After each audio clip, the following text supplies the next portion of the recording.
गैर लाभकारी संगठन all skill and research foundation संस्था द्वारा आज दिनांक 13 फरवरी 2022 को जीवनदीप कुष्ठ आश्रम सेक्टर 7 आर.के. पुरम नई दिल्ली में ज़रूरतमंद लोगों को गर्म कंबल, साड़ी, शर्ट पैंट, स्कार्फ एवं राशन की किट का वितरण किया गया। इस अवसर पर बच्चों को पेन, पेंसिल, नोटबुक, रंग, चॉकलेट, बिस्किट इत्यादि का भी वितरण किया। स्थानीय पार्षद श्रीमती तुलसी जोशी एवं श्री भरत सिंह नेगी सामाजिक कार्यकर्ता ने इस अवसर पर उपस्थित होकर लगभग 70 जरूरतमंद परिवारों को कपड़े एवं खाद्य पदार्थों की किट वितरण की। ये बहुत अच्छा कार्यक्रम all skill and research foundation के माध्यम से हुआ और मैं सर को बहुत बहुत धन्यवाद करती हूँ कि अभी जैसा इन्होंने बताया पहले भी इन्होंने काफ़ी कार्यक्रम किए हैं और आज इस स्थान को चुना क्योंकि कुष्ठ रोग आश्रम हमें हमेशा आप समझ सकते हैं कि किस तरह के लोग रहते हैं और उन लोगों को हमेशा ही हमारी मदद की आवश्यकता रहती है और ऐसे में स्थान को चुना और यहाँ पर हमने बच्चों को बुक्स, नोटबुक्स और खेलने के लिए गेम्स, चॉकलेट्स, बिस्किट्स, हेल्दी चीज़ें ये सब डिस्ट्रीब्यूट की और उसके बियॉन्ड जो हमारी महिला मातृशक्ति बैठी है, पुरुष वर्ग बैठा है, इन सबको हमने ब्लैंकेट डिस्ट्रीब्यूट किया, साथ साथ राशन भी डिस्ट्रीब्यूट किया।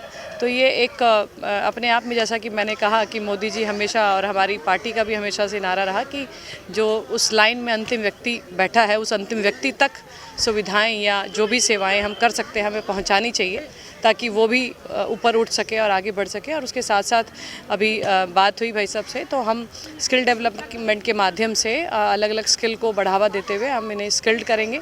यही नहीं, हमारे आर.के. पुरम में 11 झुग्गी क्लस्टर हैं, उन सभी जगह में हम इसको चलाएंगे और स्किल्ड करके उनके लिए हम रोज़गार भी अवेलेबल करवा पाएँ, ऐसी हम कोशिश। संख्या में लोग आज थे मौजूद यहाँ पे?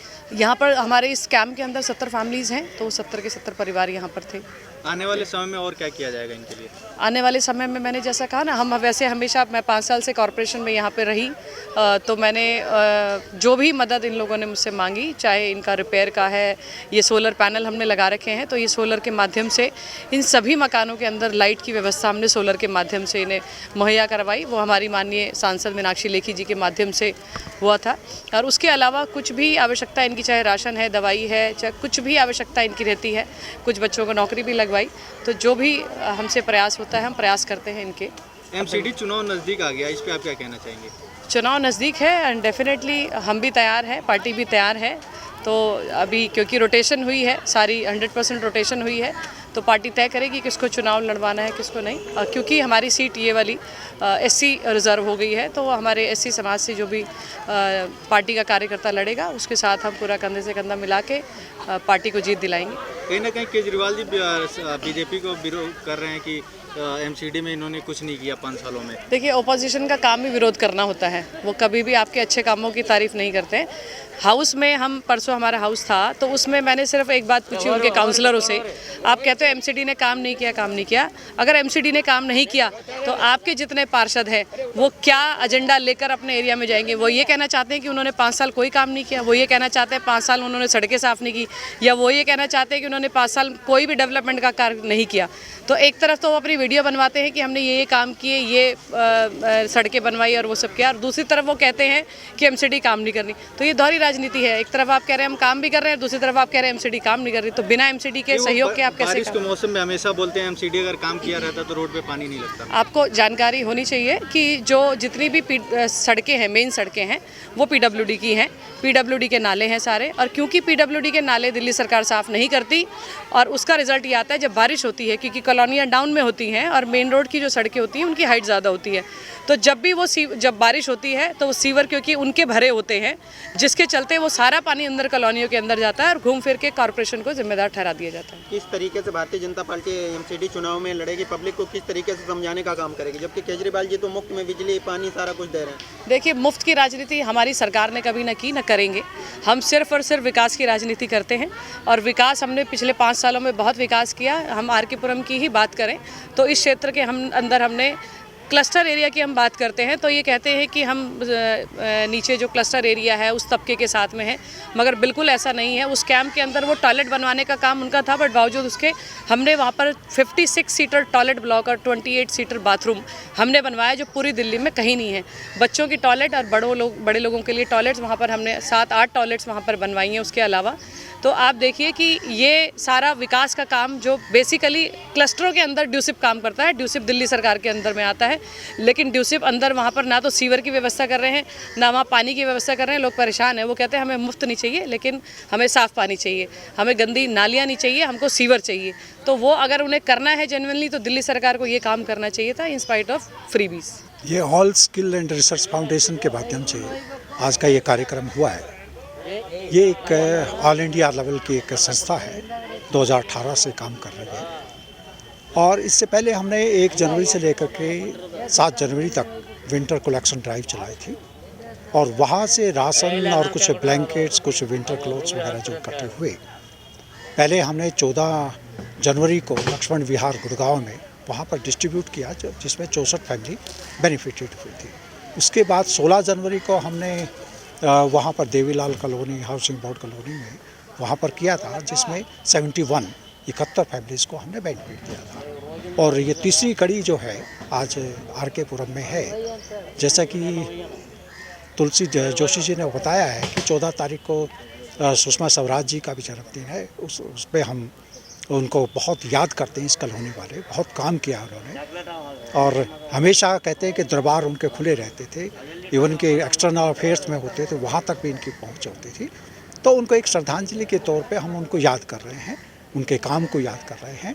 और एक चीज़ और हमने इन सभी से निवेदन किया है, अगर वो हम लोगों को कुछ जगह उपलब्ध करवाते हैं तो हुनर हम उनमें पैदा करना चाहते हैं।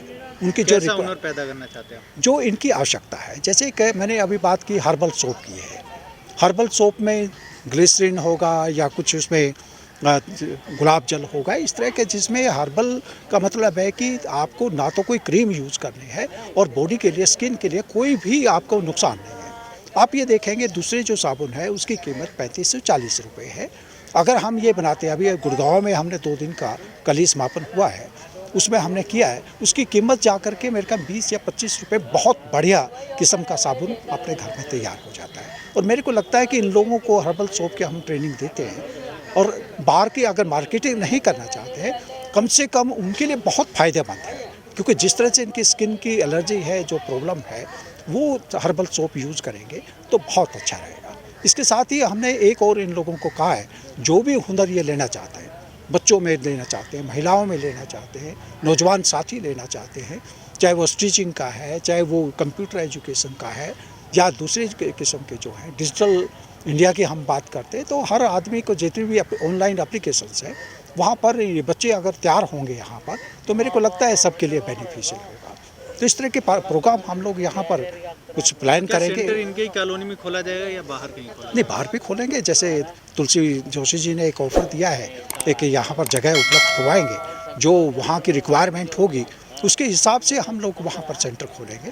लेकिन हमारा प्रेफरेंस फर्स्ट फेज में महिलाओं के लिए है, क्योंकि हम महिलाओं का अगर वुमेन एम्पावरमेंट की बात करते हैं, प्रैक्टिकली हमको नीचे ग्राउंड पे आना पड़ेगा। और एक और जो मैडम ने भी बात कही है, हम उसमें यकीन करते हैं, संख्या हमारे लिए मायने नहीं रखती है, बल्कि हम लोग उनको ट्रेनिंग दे करके, उनका हुनर दे करके, वो लोग अपने उनकी आमदनी में इजाफा होना चाहिए। और उसके जो सप्लाई है, मार्केटिंग है, वो हम लोग अपने ऊपर लेंगे। अगर वो फैशन डिजाइनिंग का करते हैं या स्टिचिंग का करते हैं, तो कहीं ना कहीं जैसे मैडम ने कहा वेयर हाउस के साथ टाई अप करके, तो हम लोग भी वहाँ पर मतलब। क्या अभी महिलाओं के लिए शुरू किया जा रहा है, आगे युवाओं के लिए शुरू किया जाएगा? बिल्कुल किया जाएगा। चाहे जूट मेकिंग का है, जो जूट मेकिंग में 2 आ जाते हैं, आपके डेकोरेटिव पीसेज भी हो जाते हैं, आपके जो बैग्स है, आजकल जो पॉलीथीन के अगेंस्ट में माननीय प्रधानमंत्री जी ने एक मुहिम छेड़ी हुई है, स्वच्छ भारत की बात कर रहे हैं, तो मेरे को लगता है कि ये बहुत एक इनिशिएटिव होगा और महिलाओं को हुनर मिलेगा तो घर पे बैठ के भी वो काम कर सकते हैं। हम रॉ मटेरियल उनको सप्लाई कर सकते हैं, जब वो तैयार कर दे हमारे को दे सकते हैं, वो हम मार्केटिंग कर सकते हैं। और इसके आज की डिमांड है, ये तो कहीं भी आप जा कर के इसको बेचेंगे 20 रुपये, 25 रुपये, 50 रुपये का बैग जो है जूट का, और बहुत बढ़िया बढ़िया किस्म के प्रोडक्ट्स निकल करके आ रहे हैं, कोई भी उसको मतलब परचेज करना चाहेगा। तो मेरे को लगता है कि ये एक नौजवानों में भी हुनर अगर पैदा होगा, और ख़ास तौर पे हम डिजिटल इंडिया के भी, अगर हमें एक सेंटर खोलते हैं, मान लीजिए एक कटिंग टेलरिंग सेंटर खोलते हैं, सिर्फ वहीं तक हम सीमित नहीं करेंगे। उनके सॉफ्ट स्किल्स जो हैं, गवर्नमेंट की स्कीम्स क्या है, वो उनके क्या फ़ायदे होंगे, उनके पर्सनालिटी डेवलपमेंट कैसे होगी, व्यक्तित्व विकास में कैसे एटिकेट्स हैं, कैसे ऑनलाइन एप्लीकेशन भरेंगे, ये सब चीज़ें जो गवर्नमेंट की स्कीम्स का उनका बेनिफिट ले, उसके बारे में तैयार करेंगे और एक अच्छा एक इंसान हम उनको तैयार करेंगे।